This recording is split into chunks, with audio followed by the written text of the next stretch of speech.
आप मेरे सामने एक प्लो चलता हुआ देख रहे होंगे। ये दो तरफ से काम करता है,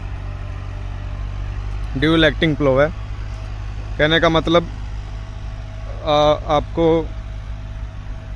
दोनों तरफ से ट्रैक्टर अगर उधर से आएगा तब भी ये इसी लाइन पे चलेगा, इधर से आएगा तभी उसी लाइन पे पलट जाता है। ये जब भी इस ट्रैक्टर को हम घुमाएंगे, इसकी डायरेक्शन को पलट लेंगे। जो आप ऊपर देख रहे हैं ना, ये जो आप ऊपर देख रहे हैं, तो ये पलट के नीचे आ जाएंगे जो हल लगे हुए हैं ऊपर।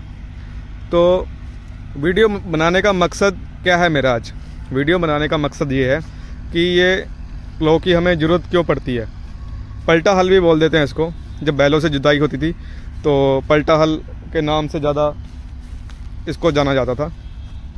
ज़रूरत क्यों पड़ती है इसकी, उस पर बात करेंगे। जब भी हम कोई फसल काटते हैं, बेसिकली मैं बात करूंगा धान की, पैडी की, तो उसमें क्या रहता है कि जितनी मोटी मोटी पराली इस पर थी वो इन्होंने क्या किया है कि बैलर, ये खड़ा है इधर बैलर, इससे इन्होंने रोल बना लिए हैं। और इधर आप सामने खेत देख भी रहे होंगे। इधर आपको अगर दिखाई दे तो मैं जूम कर देता हूँ। ये देखिए, ये छोटे छोटे गट्ठे बने दिखाई दे रहे हैं। ये पड़ा है, ये पड़ा है, और इधर भी ये पड़े हैं। तो ये बेलर से बनाए हुए हैं। ये छोटा सा बेलर इधर खड़ा है, एक्स्ट्रा पावर के नाम से, मेड इन इटालियन है। इसकी भी वीडियो आपको चैनल पे मिल जाएगी, आप वहाँ पर जाके देख सकते हैं। तो फिलहाल मैं मुद्दे की बात पे आता हूँ कि प्लो करने की हमें ज़रूरत क्यों पड़ती है। जो भी हमारी पराली थी, जो उठनी थी वो उठ गई, लेकिन फिर भी अभी कुछ ना कुछ ये छूट ही जाती है। देखिए, जैसे ये पड़ी हुई है, यह है पराली पड़ी हुई। तो जब खेत को जोतेंगे तो ये ढंग से इसकी खेत की जुताई नहीं हो पाएगी। एक तो जुताई नहीं हो पाएगी ढंग से। जब ढंग से जुताई नहीं हो पाएगी तो दूसरी फसल हम ढंग से बो भी नहीं पाएंगे।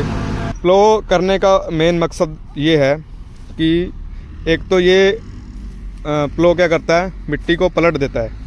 नीचे की मिट्टी ऊपर और ऊपर की मिट्टी नीचे। आप देख रहे होंगे मेरी राइट साइड में आपको पराली बिल्कुल नहीं दिखाई दे रही। कहीं कहीं पर हल्की हल्की दिखाई दे रही है। जहाँ पर मान लो पराली ज़्यादा होगी तो वो थोड़ी बहुत ऊपर रह गई है, बाकी सारी की सारी नीचे दब गई है। जितनी भी इधर आपको ये पराली थोड़ी बहुत ऊपर दिख रही थी, या जो भी अपना धान का पेड़ का बचा हुआ मटेरियल था, जो भी ऊपर था, वो सारा कहाँ चला गया? वो सारा नीचे चला गया। नीचे जाने के बाद वो अपने आप धीरे धीरे गलता रहेगा, नीचे दब गया। एक तो काम ये हो गया। दूसरा काम क्या हुआ कि जो नीचे की मिट्टी थी, जैसे वो जो नीचे की मिट्टी थी, इसने वो पलट के, ये देखो, ये इसने मिट्टी को पलट दिया है। नीचे की मिट्टी हमारी ऊपर आ गई है। पीछे ट्रैक्टर भी आ रहा है, हमें उसका भी ध्यान रखना है कि उसके काम में कोई अड़चन ना आए, वो अपना काम करता रहे। तो इसने क्या किया, मिट्टी को पलट दिया। मिट्टी को पलटने से एक तो नीचे की जो फ्रेश मिट्टी थी वो ऊपर आ गई, और जो जिसमें पहले एक फसल हो चुकी है वो मिट्टी नीचे चली गई। ये देखो कैसे पलटता हुआ जा रहा है मिट्टी को। एक तो हमें नई मिट्टी मिल गई अगली फसल बोने के लिए। नई मिट्टी नीचे से ऊपर आ गई, ऊपर वाली नीचे चलेगी, तो एक तो हमें नई मिट्टी मिल गई। दूसरा क्या हुआ कि जो ऊपर का जो भी वेस्टेज मटेरियल बचा हुआ था, पराली बची हुई है, तो वो क्या हुआ, वो नीचे चले गया। एक तो वो भी हमारा खाद का काम करता रहेगा। फिलहाल खाद का काम करता नहीं करता, बहुत से किसानों को पता होगा। जिनको पता है वो कमेंट जरूर करके बताना कि पराली गलने के बाद खाद का काम करती है या नहीं करती। बेसिकली बोलते हैं, बहुत लोग बोलते हैं कि बीच में दबा दो, खाद का काम करती है। तो जिनको इसके बारे में पता है, जानकारी है, वो ज़रूर बताना, कमेंट जरूर करना। और प्लो करने का मकसद ये है कि इसमें दो काम हमारे हो जाते हैं। एक तो फ्रेश मिट्टी मिल जाती है, फ्रेश अर्थ मिल जाती है अगली फसल बोने के लिए। और दूसरा क्या हुआ, हमारा जो पराली वाला वेस्टेज मटेरियल था, जो हमारा किसी काम का नहीं है अब, वो नीचे दब गया मिट्टी के। तो दो काम हमारे इस प्लो से हो जाते हैं।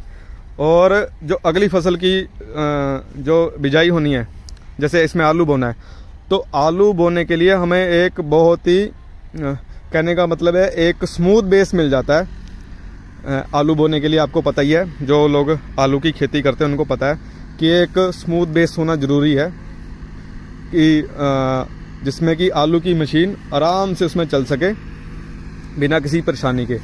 वो अगर आपने वो मशीन देखनी है चलती हुई कैसे काम करती है, तो आप मेरे चैनल पे वीडियो है और आपको ऊपर एक आई बटन, इसमें यूट्यूब के इंटरफेस में एक आई बटन मिल जाता है, आप उस पर जाके भी देख सकते हैं। तो ये एक थोड़ी सी छोटी सी एक इन्फॉर्मेशन थी प्लाव के बारे में कि इसको क्यों करते हैं लोग, किसान भाई हमारे इसका इस्तेमाल क्यों करते हैं। तो इसके अगर किसी को इसके बारे में और जानकारी हो तो वो कमेंट करके बता सकता है कि अगर कोई किसी और मकसद से इसको इस्तेमाल किया जाता है तो वो कमेंट ज़रूर करे। और कैसी लगी आपको ये जानकारी, कैसी लगी ये वीडियो, ज़रूर बताना। धन्यवाद।